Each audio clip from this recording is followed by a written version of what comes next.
اعوذ باللہ من الشیطان الرجیم بسم اللہ الرحمن الرحیم۔ السلام علیکم، کیسے ہیں آپ سب لوگ؟ یقیناً خیریت سے ہوں گے۔ رجب کا بہترین مہینہ گزر رہا ہے، جو شروع سے ہم بارش کے قطروں کی طرح ہم پہ خدا کی رحمتوں کے دروازے کھلے ہوئے ہیں، اور اب بالکل رجب کا اینڈ آ رہا ہے اور وہ بہترین رات آ رہی ہے جسے 27 رجب کی رات کہا جاتا ہے۔ یہ بڑی معتبر رات ہے، اور ان میں کیونکہ یہ حضرت رسول خدا صلی اللہ علیہ وسلم کے مبعوث ہونے کی رات ہے، اور اس میں چند ایک اعمال بھی ہیں۔ مصباح میں شیخ نے امام ابو جعفر جواد علیہ السلام سے نقل کیا ہے کہ فرمایا، ماہ رجب میں ایک ایسی رات ہے کہ وہ ان سب چیزوں سے بہتر ہے جس پہ سورج چمکتا ہے، اور وہ 27 رجب کی رات ہے کہ وہ جس کی صبح رسول اکرم صلی اللہ علیہ وسلم مبعوث برسالت ہوئے، اور ہمارے پیروکاروں میں جو اس رات عمل کرے گا تو اس کو 60 سال کے عمل کا ثواب ہوگا۔ تو کہتے ہیں کہ انہوں نے مولا سے سوال کیا، میں نے عرض کیا کہ اس رات کا عمل کیا ہے؟ آپ نے فرمایا، نماز عشاء کے بعد سو جاؤ اور پھر آدھی رات سے پہلے اٹھ کر 12 رکعت نماز 2 رکعت کر کے پڑھے، اور ہر رکعت میں سورہ حمد کے بعد قرآن کی آخری مفصل صورتوں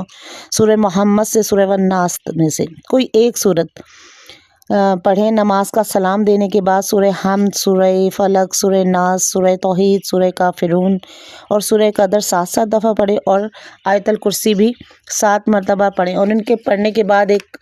مفاتیح جناح میں دعا ہے، وہ نماز پڑھنے کے بعد یہ سب صورتیں پڑھنے کے بعد وہ دعا پڑھیں، اور پھر اس کے بعد جو چاہے آپ دعا پڑھیں۔ اور اس رات میں غسل کرنا مستحب ہے۔ اس شب میں 15 رجب کی رات میں پڑھی جانے والی جو نمازیں وہ بھی پڑھ سکتے ہیں، اور حضرت امیر المومنین علیہ السلام کی زیارت پڑھنا کہ جو اس رات کے تمام اعمال سے بہتر اور افضل ہے، اور اس رات میں رسول خدا کی بھی زیارت پڑھی جائے۔ اور واضح ہو کہ مشہور اہل سنت عالم دین ابو عبداللہ محمد ابن بطوطہ نے 600 سال قبل مکہ معظمہ اور نجف اشرف کا سفر کیا، اور مولانا امیر المومنین علیہ السلام کے روضے پہ حاضری دی۔ انہوں نے اپنے سفر نامہ رحلہ ابن بطوطہ میں ایک واقعہ تحریر کیا ہے کہ اس شہر کے آنے والے سب کے سب راضی ہیں، اور اس روزے سے بہت سی کرامات ظہور میں آتی ہیں۔ یہ لوگ اس رات کو جاگنے کی رات کہتے ہیں، اور اس میں کوفہ، بصرہ، خراسان، بلاد فارس اور روم وغیرہ سے ہر بیمار، مفلج، شل شدہ اور زمین گیر کو یہاں لاتے ہیں کہ جن کی تعداد عموماً 30-40 ہوتی ہے یا اس سے بھی زیادہ ہو سکتی ہے۔ وہ لوگ نماز عشاء کے بعد ان اپاہجوں کو امیر المومنین علیہ السلام کی زرع مبارک پہ لے جاتے ہیں، جہاں کثیر التعداد افراد ان کے گرد جمع ہوتے ہیں۔ ان میں سے بعض نماز، تلاوت اور ذکر میں مشغول رہتے ہیں، اور بعض صرف ان بیمار لوگوں کو ہی دیکھتے رہتے ہیں کہ کب وہ تندرست ہو کر اٹھ کھڑے ہوں، اور جب آدھی رات گزر جاتی ہے یا رات کے 2/3 رات گزر جاتی ہے تو یہ مفلوج زمین گیر حرکت ہی نہ کر جو بالکل حرکت نہیں کر سکتے، وہ اس حالت میں اٹھتے ہیں کہ جیسے کوئی ان کو بیماری نہ ہو، کلمہ طیبہ کا ورد کرتے ہوئے وہاں سے روانہ ہوتے ہیں۔ یہ مشہور اور مسلمہ کرامت ہے، اگرچہ اس رات میں خود وہاں وہ کہتے ہیں ابن بطوطہ کہ شاید میں وہاں موجود نہیں تھا، لیکن میں نے قابل اعتماد اور نیکوکار لوگوں کی زبانی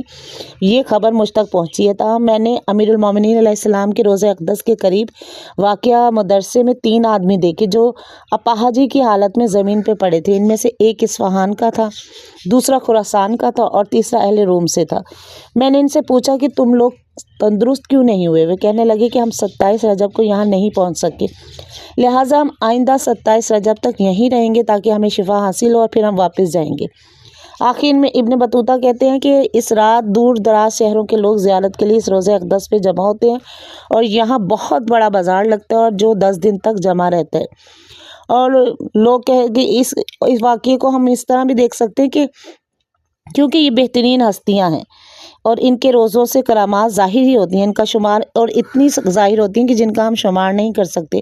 چنانچہ ماہ شوال 1343 ہجری میں امت عاصی کے ضامن امام ضامن یعنی ابو الحسن امام علی رضا علیہ السلام کے مشہد اطہر میں 3 مفلوج زمین گیر عورتیں لا گئی تھیں، جن کے علاج سے جو طبیب تھے اس دور کے، انہوں نے کہہ دیا تھا کہ انہیں صحت نہیں مل سکتی، ہم ان کا علاج نہیں کر سکتے، ہم ان کے علاج سے عاجز آ گئے۔ ان تینوں خواتین کو وہاں سے شفا ملے اور بھلی وہ وہاں سے بالکل صحت مند اور تندرست ہو کر وہاں سے واپس گئیں۔ اس مشہد مقدس کے معجزات کرامات ایسے واضح آشکار ہیں جیسے آسمان پر سورج کا چمکنا اور حرم نجف اشرف کے دروازے کا کھلنا ہر شک و شبہ سے بالاتر ہے۔ ان عورتوں کا واقعہ ایسا ظاہر ہوتا ہے کہ جو معالج ان کے علاج کے لیے کامیابی کی سندیں نہیں دے رہے تھے، انہوں نے بھی اعتراف کیا کہ ہمارا خیال یہی ہے کہ یہ عورتیں صحت یاب نہیں ہو سکتی، لیکن انہیں حرم مطہر سے شفا مل گئی۔ تو دیکھیے یہ وہ حرم ہے چاہے مولا علی کا ہو، لیکن وہ رات بہترین راتوں میں سے رات جو 27 رجب کی رات ہے، اور اسی رات کے صدقے میں ہم مولا سے دعا کرتے ہیں کہ مولا جو وہاں نہیں پہنچ سکتے، ہم توسل کریں رسول خدا سے یا مولا علی سے، یا ہم توسل کریں امام علی رضا سے، اور ہم یہاں بیٹھ کے بھی اگر کوئی مفلج ہے، کوئی بیمار ہے، کوئی چل نہیں سکتا، کوئی اس طرح کے مرضوں میں مبتلا ہے، تو ہم مولا سے توسل کر کے 27 رجب کی رات اگر ہم مولا سے دعا کریں تو مولا ان سب کو، ظاہر ہے مولا نظر کرم کرتے ہیں، یہ ویسے گھرانے ہیں، تو پروردگار عالم ہم دعا کرتے ہیں کہ اس رات سب بیماروں کو شفا مل جائے، خصوصاً جو اپاہج ہیں، جو چل پھر نہیں سکتے، جو مفلوج ہیں، مولا ان سب کو صحت اور زندگی دے۔